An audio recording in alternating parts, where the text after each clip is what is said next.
hands your head. Over your head. Can everybody say that with me? This is how we're going to do it. Elbow, hand, shake. Okay, let's go slowly with Miss Leslie. Okay, ready? Elbow, hand. Shake it over the head. Shake. Hand on your head. And elbow. Elbow. Hand. Over the head.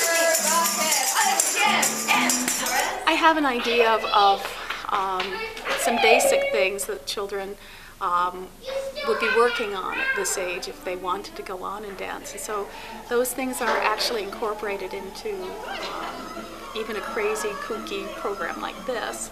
They're still learning things like, you know, releves, and which going up on your toes, or chassés, little gallops that will be chassés. They don't even know. They may have a sword in their hand and being galloping along, but that turns into a chassé later on. And